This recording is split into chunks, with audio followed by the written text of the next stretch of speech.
That Bay Area. What's up, Richmond, CA? There's some real stuff right here. I can't think about coming down here. It's IG, man. Add on. Once upon a time. Add on. I knew how to rhyme. Keep your at home. Me on. Me want to own. Me on type of flow. That's all I got to say. Me on. Alright. Me want to own. Me on type of flow. Welcome back to another episode of the Add-On Podcast. Right back at you with another episode. Let's get right into it, man. The Eagles just beat the 49ers today in the NFC Championship game. I saw it coming, man. Jalen Hurts is him. And he didn't even need to do that much, offensively, obviously. I think he was dealing with a little bit of an injury, but, obviously, I'm talking about, as far as, throwing for 300, 400 yards, he didn't even need to do that. That's not even really who Jalen Hurts is. He's a mixture of legs and arm and just power and will. That rushing touchdown he had at the goal line, he missed the first one, then they ran back. They did the exact same play, and he's strong. Like they say, he's the strongest, pound for pound in the weight room, and you can kind of see that strength there, man. Like that, to be able to bulldoze in there for that touchdown was sensational, man.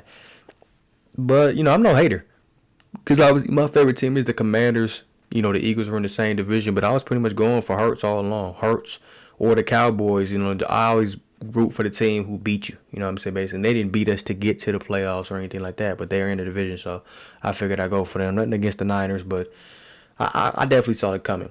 It was just unfortunate. I definitely thought it was going to be a more competitive game. Obviously Purdy going down, and then even the backup going down, and Purdy trying to go back in and just not being able to throw the football.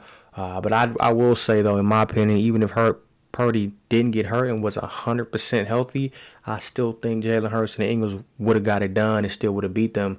That's just my opinion, though. But it was interesting. Jalen Hurts deserves it. Everybody said, in his jump, his progressions. I remember it was his first 2 years in the league. Hurts was really not doing a whole lot. It's safe to say some people called him trash or anything like that, but he just wasn't throwing the football as accurately, and he still misses a few throws from here and there. I think that's really what Jalen Hurts and Lamar Jackson definitely got to get better at. They both deserve big time money. Obviously, Lamar, that's a whole different discussion. You're gonna get his money somewhere else probably, but both of them quarterbacks are similar. I would say they miss certain throws that they shouldn't have missed. Like that one touchdown Jalen Hurts had today. Missing A.J. Brown, he wide open, he completely overthrown. Like those certain passes like that, when you get into better teams and in the Super Bowl, you're going to need to make that play because it may come down to that. You know what I'm saying? So Jalen Hurts definitely got to check the film and figure out why he kind of let him. Because he normally makes that throw. Like they had a beautiful connection this year, A.J. Brown and Jalen Hurts. They got him two number one receivers. Obviously Devontae Smith, A.J. Brown, that defense, and just the whole package the Eagles had it this year, and they deserve it. And they will be facing off against the Kansas City Chiefs and Patty Mahomes, man. Honestly, that's gonna be a tough matchup right there. That's gonna be a tough matchup. It's crazy because Joe Shiesty, they almost came back today. And I was at work today, obviously with both games. So I kept trying to sneak and watch it, on my phone, while I'm picking the orders and stuff like that. Really, because I definitely couldn't miss this game. And I even tried requesting off of work on the Super Bowl, which is February 12th, and they got that blocked off. Nobody can even take that day off, which is on a Sunday. Probably because the most busiest day for us is a Sunday. But I'm gonna definitely try to switch with somebody for an earlier shift because I'm not trying to be at work on the Super Bowl. Who does that? I'm trying to definitely watch that game on the Super Bowl. So hopefully I can be able to watch it. But back to Patty Mahomes and stuff like that. Him with that injury, man, I think he was sensational. Being able to, throw for over 300 yards, 2 touchdowns. I don't think he threw any. I think he had a fumble loss, but I don't think he threw any interceptions, if I'm not mistaken. I know Burrow threw 2 picks. And Skip Bayless, though, man, he's just his logic behind, Burrow outplayed him again. How did he outplay Patty Mahomes? He threw for 270, 2 interceptions, and Patrick Mahomes made the play of the game. You know what I'm saying? I just know that foot was hurt and that ankle was hurt when he made that last, first down to get in field goal range. And obviously the dude pushed him, but I think even if he didn't push him, they would have still ended up getting the win. Obviously that helped more. But it was just a very, very competitive game. Joe Burrow is him. He's for sure him. Like they was up going into halftime, and I look back on my phone at work. I'm like, dang, it's a tie game. Like, don't tell me you let them came back because I really was rooting for Mahomes because he was 0-3 against Burrow prior to this game. So he didn't want to go down 0-4. That definitely wouldn't have been a good look, especially at Arrowhead, Burrowhead. They was talking a lot of trash. The mayor, all them. You can't be talking trash like that to Patrick Mahomes, man, because he Patrick Mahomes is he can do some things in his league we have never seen before. Throwing the ball behind his back, what I'm saying, rolling left, rolling right, just tossing the ball underhand. He do some crazy stuff for sure. Some of it he do get away with it, and some of them he pay the consequences for it as well. But I mean, Patrick Mahomes is him. Like I said, for sure. Just an interesting matchup. How I see it playing out. I feel like. Much as I want Jalen Hurts to win, I do think the Kansas City Chiefs will win this game. But I feel like all this depends on how that ankle is for Patrick Mahomes. If he can keep the ball, not try too much, keep the ball out of harm's way, and get to Hurts like they did to Burrow, and keep Hurts in the pocket, and don't let him get outside, use his legs, and definitely don't let the Eagles run how they ran against the 49ers on him. I do see the Chiefs winning this game, the Super Bowl. But they get 2 weeks off, so we'll see, what kind of changes they make. But it should be a competitive game. I mean, if Hurts win, if Mahomes lose, Patrick Mahomes win, Hurts lose, I'm gonna be fine with either. I'm not, like I said, I'm not a fan of either of these teams, but I'm definitely a fan of both quarterbacks. And this is the matchup I definitely wanted to see for sure. Obviously, Bills, I kind of wanted them to make it too, especially everything that happened with Damar Hamlin and stuff like that, but it didn't work out. But it should be a definitely exciting game for sure. So I'm happy for Hurts. And obviously happy for Mahomes. Obviously, this is his third or second actually Super Bowl, and it's like I think they made like their fifth straight championship game like that, and he's only 27 years old. So if he continue to go up the rankings and stuff like that, he had opportunity. It's crazy to think that, but if Mahomes wins a Super Bowl this year, he's already going to have more Super Bowls than Aaron Rodgers.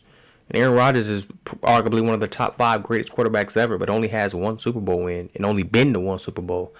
And Mahomes has already been to 2. You know what I'm saying? This is his third one he's going to and has an opportunity to win his second. You know what I'm saying? Obviously, he won the first one against the Niners and lost the one back in 2020 against the Bucks and Tom Brady. So it's going to be interesting to see for sure how this game plays out and things of that nature for sure.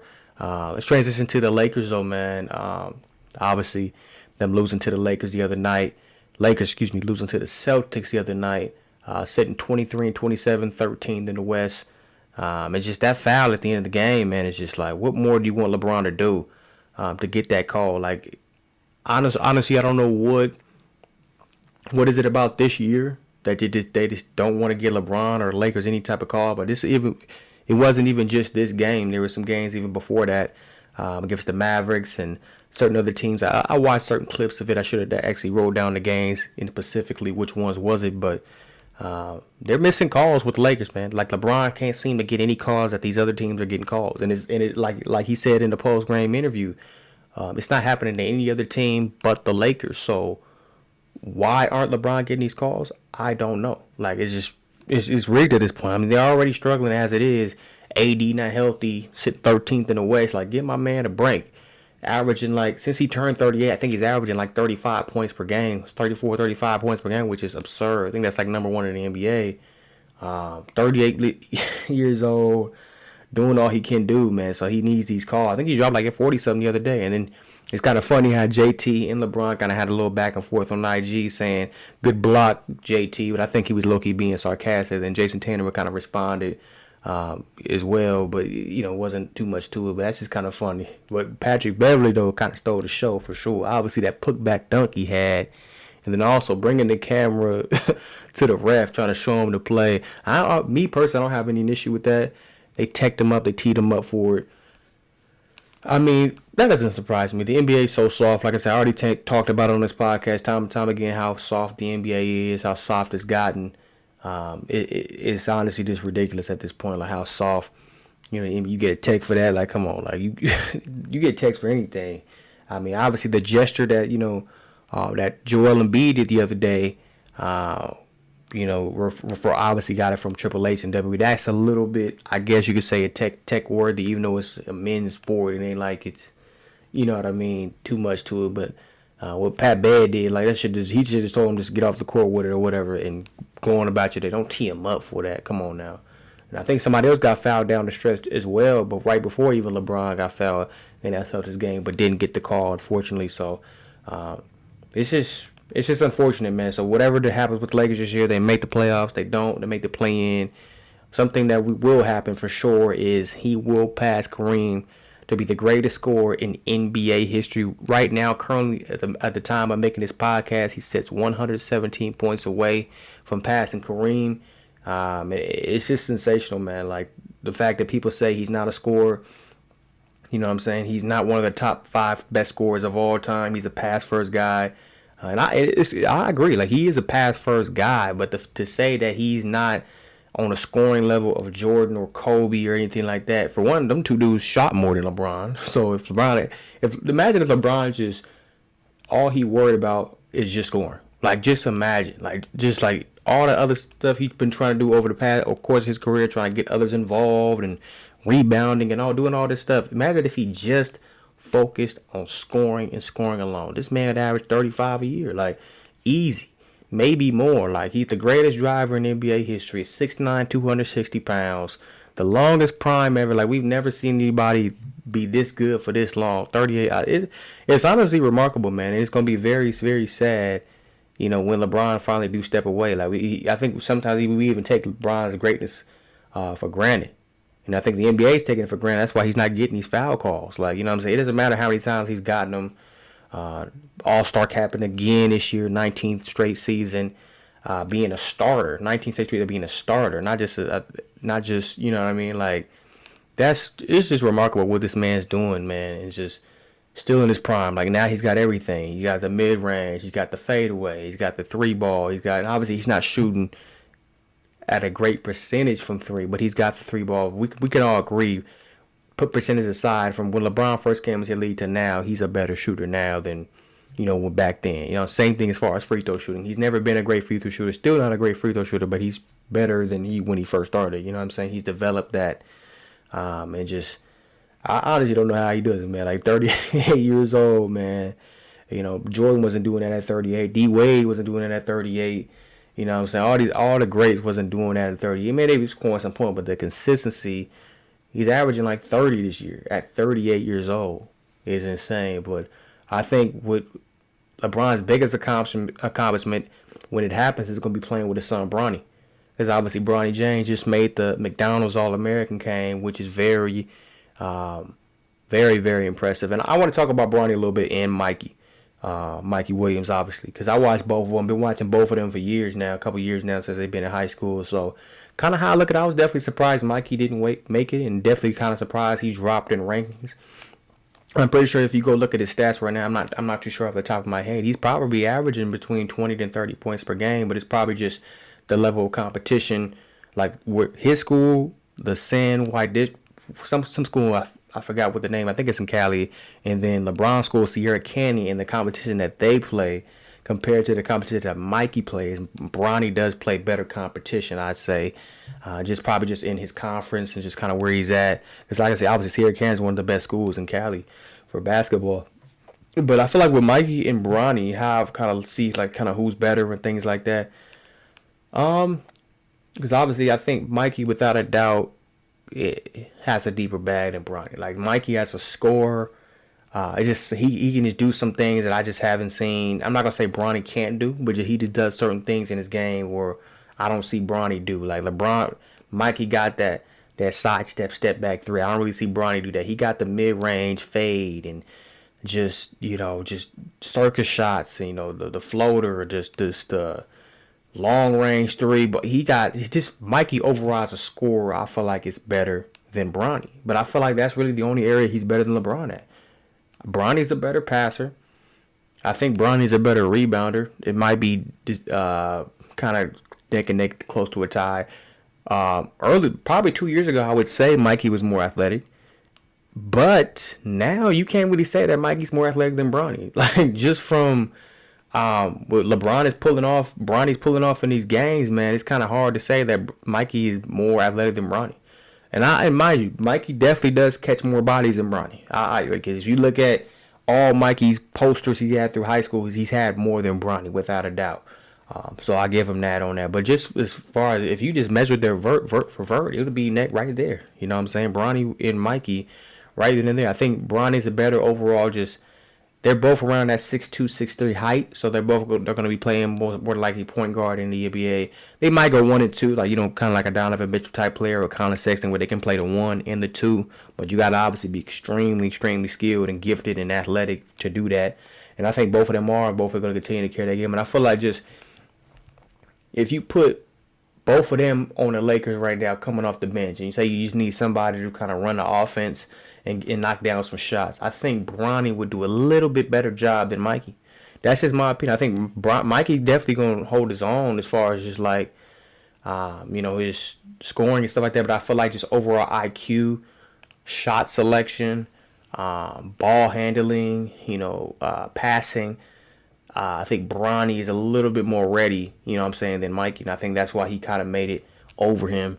And not just him, other players made it over Mikey as well. But I definitely think that, Bronny is a little bit better player right now than Mikey, which is, like I said, it's just kind of surprising for me to even say that, because I think like 2 years ago, maybe even a year ago, I'd say Mikey just off rip for sure. Because it's just, whenever I used to watch Bronny in his high school games before his senior year, he just seemed like he wasn't as aggressive. He'd always had a passing, and he's always was athletic and made the extra pass, but we always wanted him to see more aggressive Bronny. You know what I'm saying? But I think Bronny's just a type of dude that's just not gonna force it. You know what I'm saying? He gonna take it if he need to. Like if he need to go crazy, he gonna go crazy. But bottom line, both are excellent players. I think Mikey shouldn't even hold his head down or anything for not making a McDonald's All-American. And that don't mean nothing. I still believe both of them gonna make it to the league without a doubt. Just their, strength, their scoring, their power, their athleticism is gonna get them there all alone. Forget the Insta IG followers or the fame. Like just both of their skill sets alone are NBA talent. You know what I'm saying? I just think, there's certain aspects of the game where Mikey's better, and there's certain aspects of the game where Bronny's better. Bronny ended up making our McDonald's All-American game. Some people agree with it, some people don't, but I gave you my thoughts on it. But like I said, it's going to be crazy when that happens. That'll be LeBron's, I believe, his biggest accomplishment, playing with his son, Bronny. Like I said, we really never even seen it in the NBA. Like I said, you've seen it maybe in other sports, baseball, whatever the case may be, but do you know how long you got to play in the NBA and sustain to actually play with your son? It don't even matter what team LeBron Jr. go to. Like he already said, wherever Bronny go, I'ma be. So he could be playing for the Detroit Pistons or the Utah Jazz for all I know. LeBron is gonna be there, and I'ma be there waiting and just seeing that, man. It's very it's sensational, man. What Bronny's doing and how much his game has progressed from his freshman year to now. And then even his little brother Bryce, man, he seems like he gonna have more LeBron's height, and he's doing great too. Like it's just LeBron all around, man. Just whew. His whole family, man, is really doing it, and just really taking it there for sure. Yeah, man, we'll see. I'm looking forward to John Jones' comeback, though, man. I'm definitely looking for John Jones' comeback. He's coming back, I believe, very soon.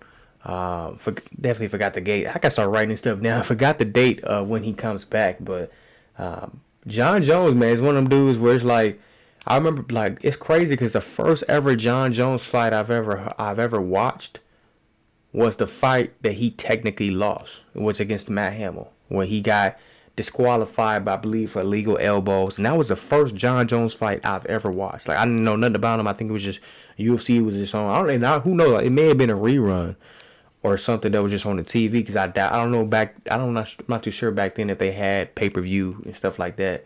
And they were showing it, they probably wasn't just showing it, because I think it was just a random day on the afternoon. I can't remember the year, but that was the first ever John Jones fight I've ever heard or have ever watched, against that Matt Hamill fight, and then he had lost. You know what I'm saying? But just I look at John Jones. Some people go Khabib, some people go GSP, but I still think that you got to put John Jones as the GOAT, just from the simple fact of even before his first failed drug test, how many elite fighters and champions he's beat, especially in different ways. Like, he knocked some dudes out, choked dudes out.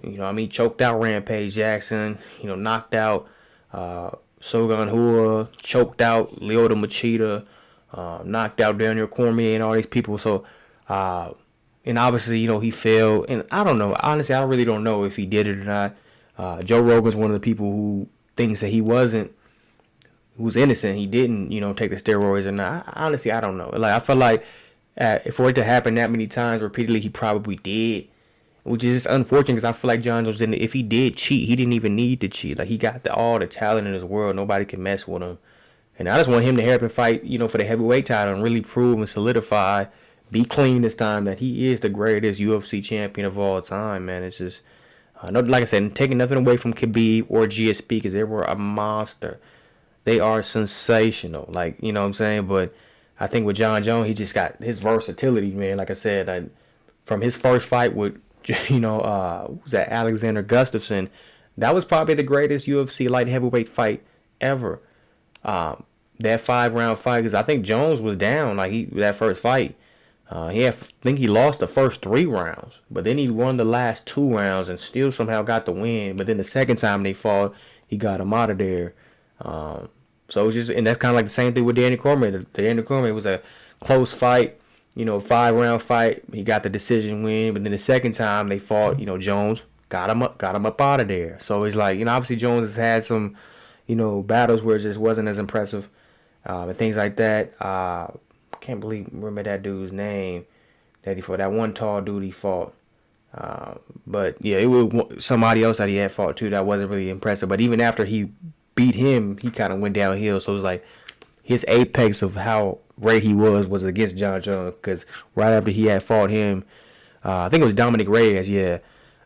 Just came back to me. He had lost got knocked out 3 straight fights right after that John Jones fight, which I don't even know how to have. How you do that great against John Jones and then all of a sudden just start losing? Maybe that was just his mindset of like, oh, if I didn't win this fight, man, I'm not gonna win nothing. And he just, I don't know what happened, just stopped trying or whatever the case may be with that. But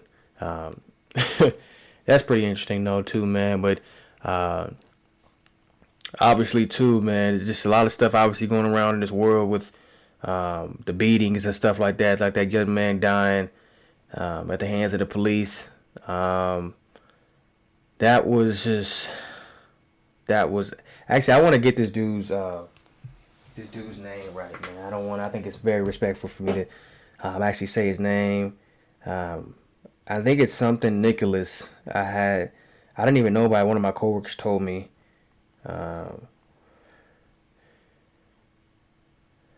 I believe his name Tyree Nicholas.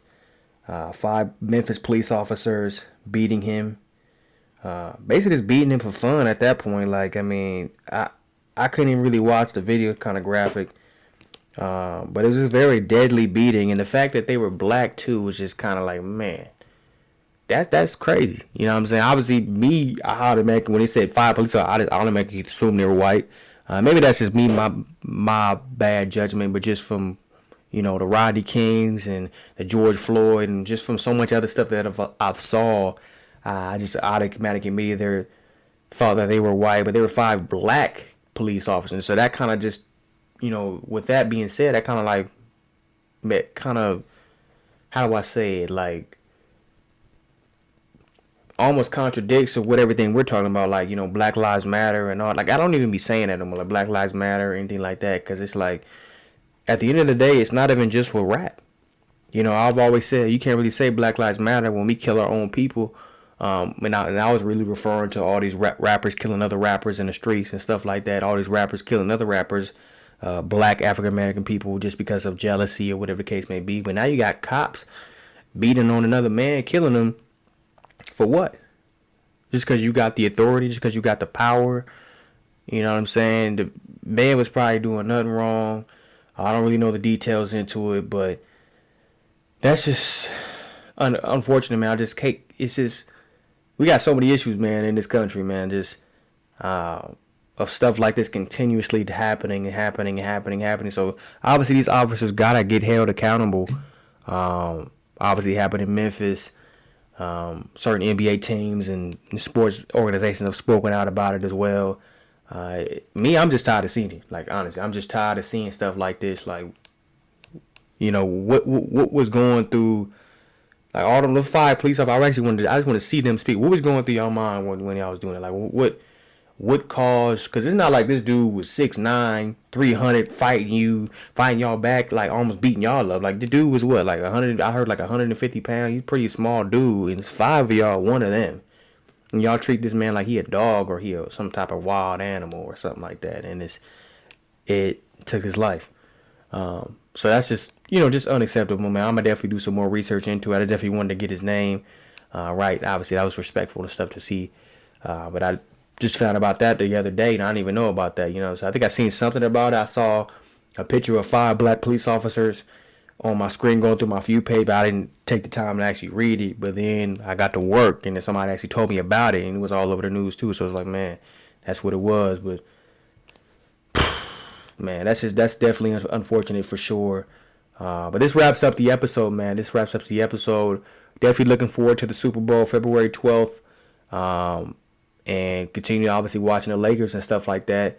And see what goes, see if the Lakers can turn around. Obviously, Anthony Davis is back, but, we'll see if he can stay healthy and manage to stay healthy and see what he can do in these upcoming weeks and things like that. But feel free, guys, to hit the subscribe button, hit the like button.